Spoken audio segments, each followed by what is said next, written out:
My name is Dina West, and my project is on the cognitive explanation of the Holy Spirit. Just to give you a little background, Jesus is the Son of God, which died for 2 days and then rose on the third day. But before this event, he had supper with his disciples. They had several questions for him once he announced he will be going away. Like, how are they going to communicate with him, and how are they going to be comforted while he's gone? And he's like, he'll provide a comforter while away. And this finishing the Trinity. For the purpose of the Holy Spirit is communication and comfort, in which you can also see when Peter denied Jesus 3 times, he felt guilty. And when Judas led the Romans to Jesus, you can see this occur as well. It's a new field, but thanks to Fee and Ingram in 2004, they handed out 3 questionnaires. The first questionnaire is the Holy Spirit questionnaire, which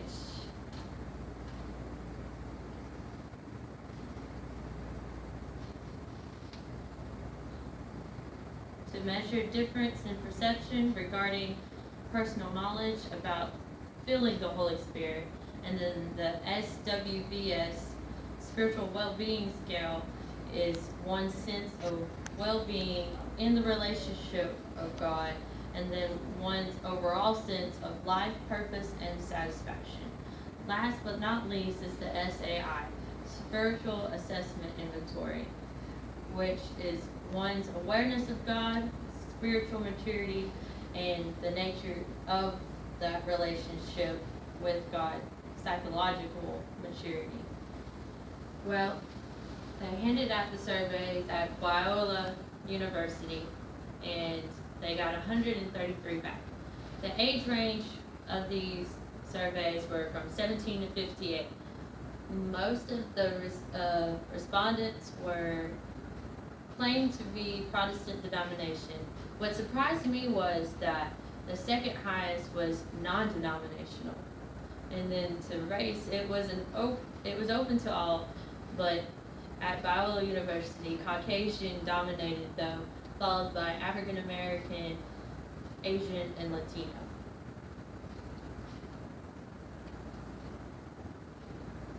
So, what part of the brain does the Holy Spirit really influence?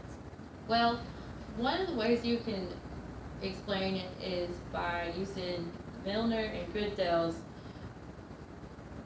research in perception and action. Perception, they explain, it uses from the visual cortex to the temporal lobe, and then the action is the visual cortex to the parental lobe. The SWBS concentrates on the amygdala, which is emotional processing and memory. And then the SAI concentrates on the amygdala, brainstem, and parental lobe, for it is more perception and emotions. Then the HSQ, which is more self-perception, so it would deal more of the frontal lobe. And you can see this occur, the perception action, you can see this in an example as a person going to church would be the action, listening to the Sunday school lesson, which would be a perception, going to sing with the choir and sitting back down would be the action, listening to the sermon and seeing how everything connects to that individual's needs at that time, which is perception. And depending on the person, they can stand or shout, raise, speak in tongues, or have that tingling in their chest of the Holy Spirit, which is an action or perception. What field is this used in? Well, secular psychotherapy, which Linda Dalen in 2012 explains perfectly.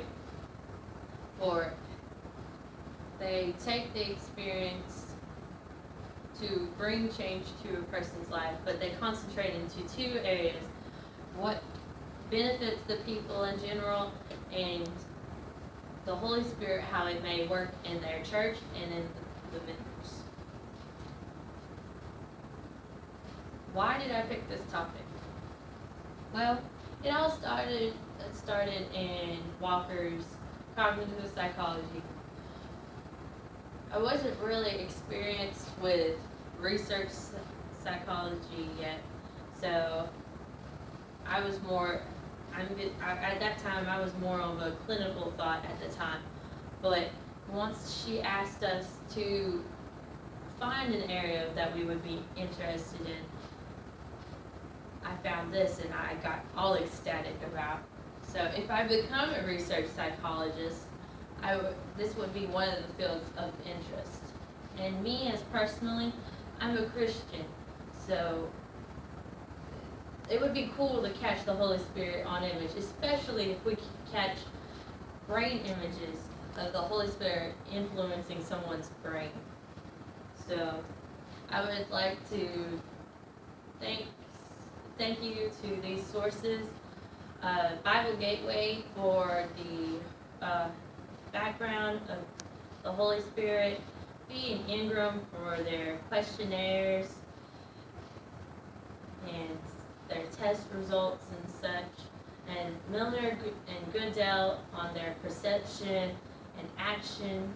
Thank you for letting University of Mount Olive have access to this.